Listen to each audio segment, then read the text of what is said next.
So when I talked to the landlord, she was like, okay, I'll let my husband know and we'll set up everything. Cause they had, homeowners insurance. So if anything happened, that's why they wanted us to call them if anything happened. So, cause at one point our refrigerator had went out and they came in and they got the people to come in and fix the refrigerator. So when I called, she was like, she's gonna get with her husband and they're gonna set everything up. And then her husband ended up calling D and letting D know that he's gonna send somebody out to take a look at the AC unit to figure out what's going on. And D was just like, okay, you're gonna be there too, so I need to know if I need to be here. He's like, no, I'm not gonna be there. Me and my wife got a lot of things going on, so I'm gonna just send the contractor out to just look at the AC unit, see what's going on. It's like, okay, cool. So they did that, got the AC fixed up and back running. Everything was smooth. So at this time, like, I didn't had my birthday. For my I turned 30. Jackson made me cupcakes for my birthday. They sung me happy birthday. Me and D, then like we took the kids to Auntie, and me and D went out and celebrated my birthday with Jasmine and Cook. We did VR. We did like a VR thing, and then we also went to dinner, and it was nice. I'm just like, that was nice for my birthday. I had my 30th birthday. So I'm like, I'm living off this high right now, because at this point, like, me and D aren't bickering. Like, we aren't. We're having normal conversations, like normal conversations. Everything's going well. If he had any issues, we talked about it. Like, he wasn't getting overly aggressive. He was talking to me, and then he was taking his medication. We were honing in on the DC Ultra Fitness. Like, we were both doing our research to figure out like how we can do the nutrition plan, like what we need to eat. Like, we was doing our research on nutrition, and I was doing the research on how to like build the brand, like as far as like getting capital for it. Like, where can we go besides having just an LLC? I was trying to figure that part out, because I'm just like, all right, we got an LLC. What do we do? Maybe about a couple of weeks went by, towards the end of June, D get a message from the owner of the gym that he works at, like the actual owner. She let him know that she would be closing the gym at the end of October, because they could not come up, like her and the people that owned the building that the gym was in, they couldn't come up with a reasonable rent rate, and she could not afford what they was going up to, how much they was raising the rent. She couldn't afford that, so she has to change locations of the gym. And D was just like, yo, I'm about to lose my job. But the owner also said that she was going to give him severance pay, like 3 months of severance pay. So I'm just like, well, D, we gotta figure something out. Something has to be figured out. Like, we got into the end of October to figure this out. And he was just like, yeah, but that's some bullshit. The fact that she just gonna close the gym. I'm like, well, maybe she could open the gym in another location. Like, you don't know. He was like, well, she said that she might be opening up in another location. And he was like, but why would she give me severance pay if she's gonna open the gym in another location? If, like, we'll just be moving from that gym to a different location. And in my mind, I'm like, nigga, because she ain't taking your hot-headed ass with her. Because him and the owner were always going toe-to-toe. Like, always. She would tell him how she wanted her gym ran, and then he would tell her how he was going to run her gym. So it was always a And I was surprised that nigga was never fired. I think that the owner was probably scared of him, because she was a short, skinny black lady. She was shorter than me. She was skinnier than me.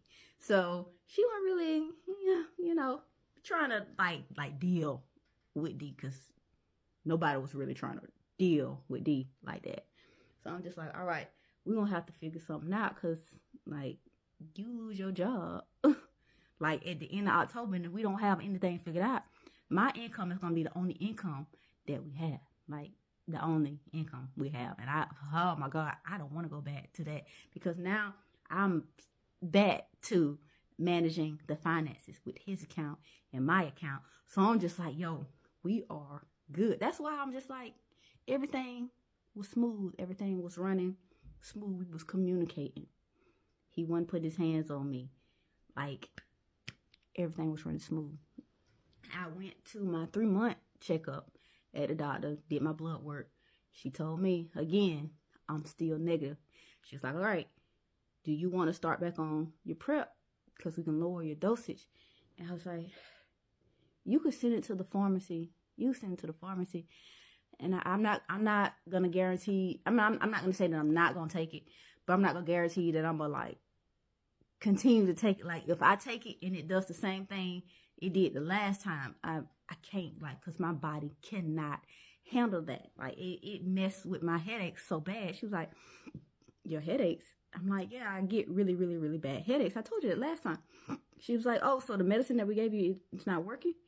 I was like, no, not really. Like, not really. It's like, it works for a little bit, but then it goes away. Maybe it works for like a good 2 hours, but then the headache comes. And then when that headache comes, when it comes on, my right eye would turn in.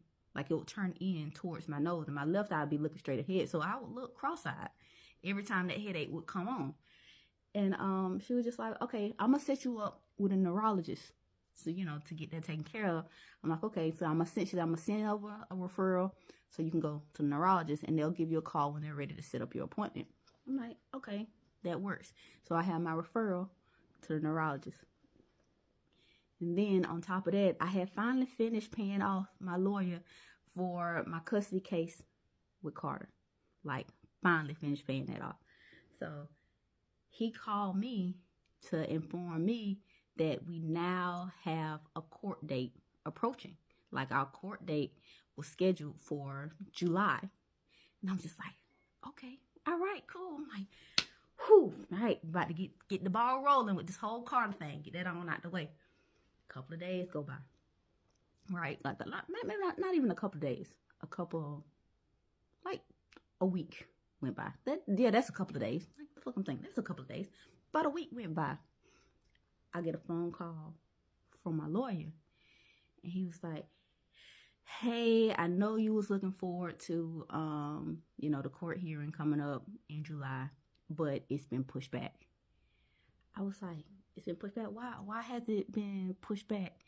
He was like, I don't know. I'm talking with his attorney, and I'm trying to figure out, like, why they pushed it back. They pushed it to August. I'm like, August? I'm like, okay, well, that's just the month. He said, I'm going to give you a call back when I get a little bit more information. I'm like, all right, cool. So maybe like a couple of hours go by. I get a phone call back. It's the secretary of my lawyer. She's like, hey, Miss Smith, so we just got word that the reason the court date was pushed back is because one of the witnesses couldn't testify. It was a conflict in her schedule. I was like, witnesses? Witnesses to what? We got witnesses? She was like, yeah, I uploaded all the documents in your My Case file. So just go take a look at your My Case file. All the documents are in there. I'm just like, okay. She said, so it's going to be August 11th. It's like, okay. I got off the phone with her. Go to my email. Sure enough, I had an email from them letting me know that the documents in my case had been updated. So I click on a link and I go to review the documents. And I see it says witness. I'm like, who the fuck is his witness? Like, is this his mom? I'm like, oh, he got his mom as a witness. What the hell? I'm like, I ain't even got no witnesses. Like, I ain't got nobody. It's just me. Just me and my lawyer. So I go and I look at the list. It's only one person on that list. And it's my mama.